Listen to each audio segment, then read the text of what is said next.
Hi viewers, ఈ video ద్వారా మీకు cost accounting, financial accounting differences అందిస్తున్నాము.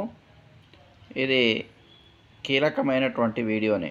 ఎందుకని అంటే కొన్ని సందర్భాల్లో రెండింటి మధ్య తేడాలు ఏదో ఒక చిన్న పాయింట్లో అడిగే అవకాశం ఉంది, లేదా ఇందులో నుంచే ఏదో ఒకటి ఇండైరెక్ట్ క్వశ్చన్ కూడా అడగవచ్చు. అందుకోసమే ఈ డిఫరెన్సెస్ మీకు అందిస్తున్నాను. మరి మొదటిది కనుక తీసుకున్నట్లయితే ప్రయోజనం. మరి ఫైనాన్షియల్ అకౌంటింగ్ ఏం చెప్తుంది అంటే, ఆర్థిక అకౌంటింగ్ అంటే ఫైనాన్షియల్ అకౌంటింగ్ యొక్క ముఖ్య ఉద్దేశం లాభ నష్టాల ఖాతాను సిద్ధం చేయడం మరియు బ్యాలెన్స్ షీట్, యజమానులకు నివేదికలను వాటాదారులకు మరియు ఇతర ఏజెన్సీలకు, బాహ్య వినియోగదారులకు అందించడం కొరకు ఈ ఫైనాన్షియల్ అకౌంటింగ్ అన్నీ కూడా ప్రిపేర్ చేస్తుంది. మరి కాస్ట్ అకౌంటింగ్ అనేది కనుక తీసుకున్నట్లయితే దీని యొక్క ముఖ్య ఉద్దేశం నిర్వహణకు, అంటే అంతర్గత వినియోగదారులు వివరణాత్మకమైన వ్యయ సమాచారాన్ని అందించడం కొరకు ఈ కాస్ట్ అకౌంటింగ్ ఉపయోగపడుతుంది. అదేవిధంగా చట్టబద్ధమైనటువంటి అవసరాలు. మరి ఫైనాన్షియల్ అకౌంటింగ్ కనుక తీసుకున్నట్లయితే ఈ ఖాతాలు కంపెనీల చట్టం మరియు ఆదాయం పన్ను చట్టం యొక్క చట్టపరమైన అవసరాలకు అనుగుణంగా తయారు చేయాల్సి ఉంటుంది. మరి కాస్ట్ అకౌంటింగ్ కనుక తీసుకున్నట్లయితే ఈ ఖాతాల నిర్వహణ కంపెనీ కింద వ్యయ రికార్డులను ఉంచడం తప్పనిసరి. కొన్ని పరిశ్రమల్లో తాము స్వచ్ఛందంగా చేసుకునే చట్టాల ద్వారా వీటిని ఏర్పాటు చేసుకోవడం జరుగుతూ ఉంటుంది. అలాగే ఖర్చు మరియు లాభం యొక్క విశ్లేషణ విషయానికి వచ్చినట్లయితే ఫైనాన్షియల్ అకౌంటింగ్ నిర్దిష్ట కాలానికి మొత్తం వ్యాపారం యొక్క లాభం లేదా నష్టాన్ని ఇది వ్యక్తిగత ఉత్పత్తులో వెల్లడిస్తాయి. విభాగాలు మరియు ప్రక్రియల కోసం వ్యయం మరియు లాభం యొక్క గణాంకాలను చూపదు. మరి కాస్ట్ అకౌంటింగ్ కనుక వచ్చినట్లయితే కాస్ట్ అకౌంట్స్ ప్రతి ఉత్పత్తి శ్రేణి యొక్క శాఖ, ప్రక్రియ మొదలైన వాటి కొరకు వివరణాత్మకమైన ధర మరియు లాభం డేటాను చూపడం జరుగుతూ ఉంటుంది. అదేవిధంగా నివేదిక యొక్క ఆవర్తనం. మరి ఫైనాన్షియల్ అకౌంటింగ్లో కనుక తీసుకున్నట్లయితే ఆర్థిక నివేదికలు లాభం మరియు నష్టం ఖాతా మరియు బ్యాలెన్స్ షీట్ సాధారణంగా వార్షిక ప్రాతిపదికన తయారు చేయబడతాయి. అంటే వార్షిక ప్రాతిపదిక.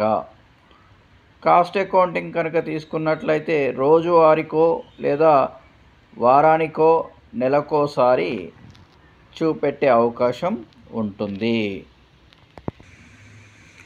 మరి నెక్స్ట్ నియంత్రణ అంశం కిందికి వస్తే ఫైనాన్షియల్ అకౌంటింగ్ అనేది ఆర్థిక లావాదేవీల రికార్డింగ్పై మాత్రమే దృష్టి పెట్టడం జరుగుతూ ఉంటుంది. నియంత్రణ అంశానికి ప్రాముఖ్యం ఉండదు.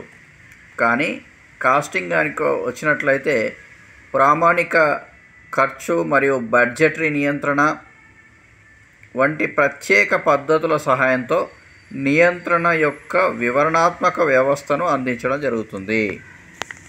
అదేవిధంగా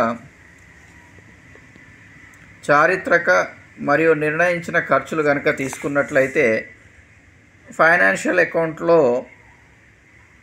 మరి దాదాపు ప్రత్యేకంగా రూపొందించబడినటువంటిది కాబట్టి ఆర్థిక అకౌంటింగ్ యొక్క చారిత్రక స్వభావాన్ని రూపొందించబడిన ప్రయోజనాల సందర్భంలో అర్థం చేసుకోవడం జరుగుతూ ఉంటుంది. మరి కాస్ట్ అకౌంటింగ్ కనుక తీసుకున్నట్లయితే ఇది చారిత్రక ఖర్చులే కాకుండా ముందుగా నిర్ణయించబడిన ఖర్చులకు కూడా సంబంధించినటువంటిది.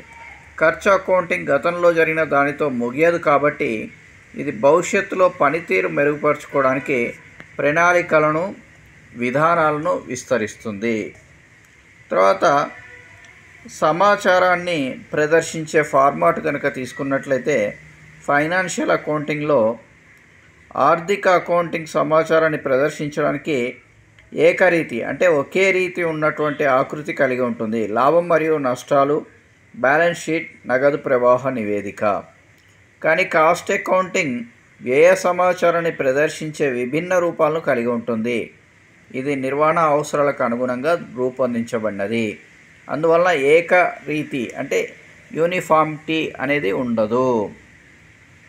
నెక్స్ట్, నమోదు చేయబడిన లావాదేవీల రకాలు. మరి ఆర్థిక అకౌంటింగ్ అంటే ఫైనాన్షియల్ అకౌంటింగ్ కనుక తీసుకున్నట్లయితే బయట పార్టీలతో అమ్మకాలు, కొనుగోళ్లు, రసీదులు మొదలైన బాహ్య లావాదేవీలను మాత్రమే నమోదు చేస్తుంది.